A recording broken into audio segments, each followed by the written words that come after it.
Good evening.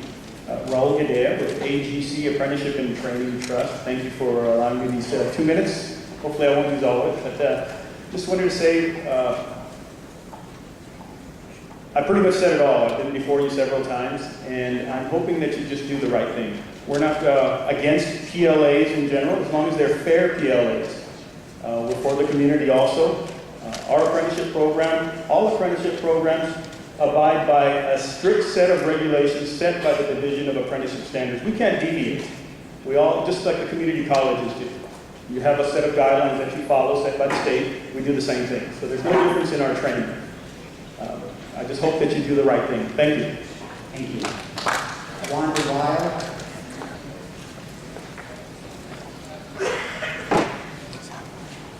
Good evening, and thank you all again for allowing us to speak on behalf of the PLAs. I just want to ask for one thing. Well, first I want to tell you, Chancellor Gray, thank you so much for meeting with us. The last time I was before you, I had my upset time. Today I want to thank you very much. And honestly, I do want to say I think you were very fair in trying to understand and trying to do the right thing with this PLA agreement. Unfortunately, I'm not really sure it's there. There's a ton of gray areas in it, and as it sets right now, and I've read it through like 100 times, and I'm still not convinced that it's the best for everyone and the fairest.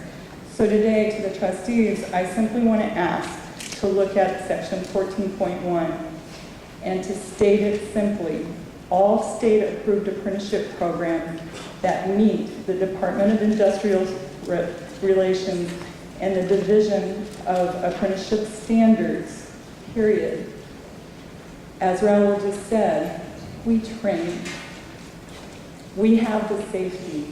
We have the cards. We have exactly the same thing that the unions do. And they're great people. I'm sitting back there by one of the plumber guys from the union. They're wonderful human beings. They just want to work, just like our people want to work. I don't want to take my employees and put them out of work because I have to hire one of the union people because they don't understand my trade the way I want them to. I have good employees. They do a great job here at this very college, and I don't want to change that. So again, please do the right thing. Please be fair. Please consider all of us that are doing the right thing. Thank you. Thank you. Cindy Roth.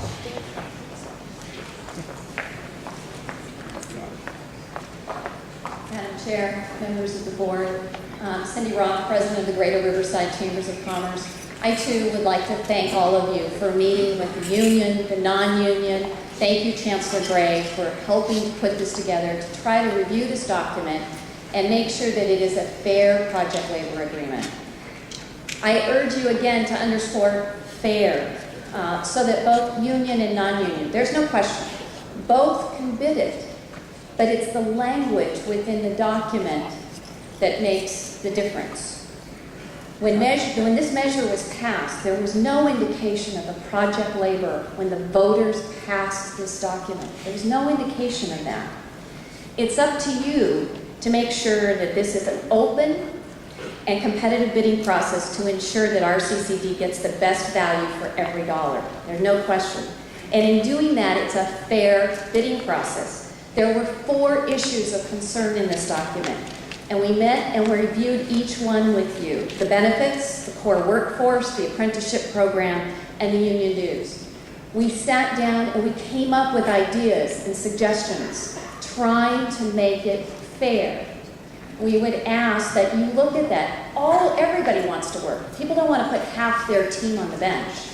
So please, in looking at this, look at it being a fair project labor agreement for all of us together.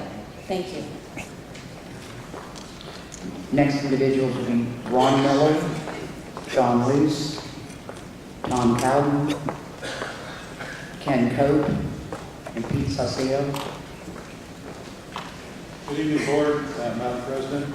I'm Ron Miller. I'm a 25-year resident of Riverside. Reside in Mariloma. I've been in contact with most of you board members. I'm a business representative for the Plumbers Local in Los Angeles. I work extensively with LAUSD, Community College in Los Angeles under the PLAs, and I can tell you that the PLAs work. If you go to the LAUSD website, they have a section there for fines, penalties, back wages, and assessments.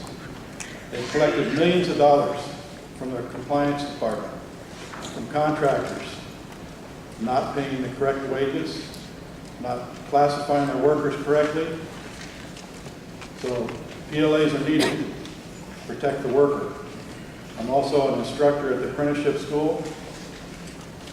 The difference between our programs is we graduate apprentices. We have a high graduation rate. Today at the County Board of Supervisors, there was a gentleman from the non-union side that said he couldn't meet the graduation rates. That means their program is not up to par. Our apprentices, after 5 years, turn out with 32 college credits towards a construction degree. That's saying something. Thank you. Thank you. John Luce?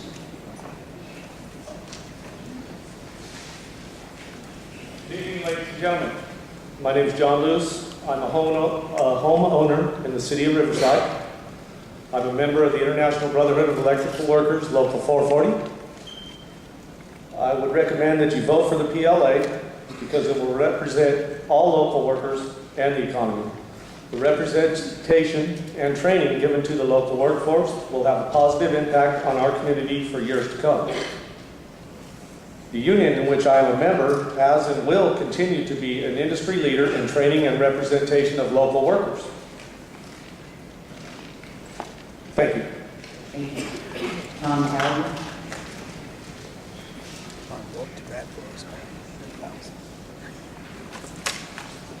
My name is Tom Calvin. I live in Riverside. I'm a retired construction supplier vendor. Many of the people in this room I've dealt with over the years. I've dealt with union and non-union people. I have respect for both. In regard to the PLA under consideration this evening, I feel the board's involvement in construction projects, in bidding and negotiating these agreements is not part of their basic function. The bidding process provides for soliciting bids from any and all eligible and qualified contractors and evaluating the bids with regard to past performance and the lowest price, regardless of union status. I feel the board's job is mainly to reject bids or award contracts based solely on the RCC contract administrators and staff recommendations. Thank you for your time. Thank you. Ken Cook?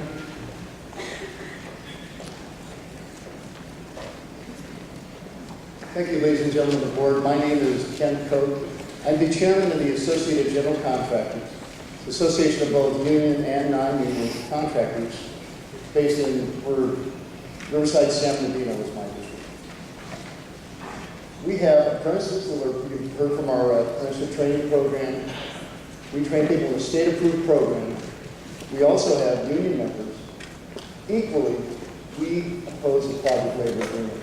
We spend our time negotiating our own union agreements. We have non-union members that put people through our own apprenticeship program. What you're not going to hear tonight is you're not going to have union employers standing here. You're going to have union business agents, union members, and you're going to have non-union employers and non-union workers. You're not going to see union employers here because they don't support this either. The unions are driving this. The unions are driving us to do this. The fact is, we have 15% of our workforce is union. In the Inland Empire, 15% of our workforce is union. So what are we doing with this other 85%? Giving it them to join the union and not bid the work. What's that going to do? It's going to drive the price up. And I'm sorry we're going to be spending more money when we can have equal bid, fair competition for this work. And it disappoints me that the people who voted for this bond measure did not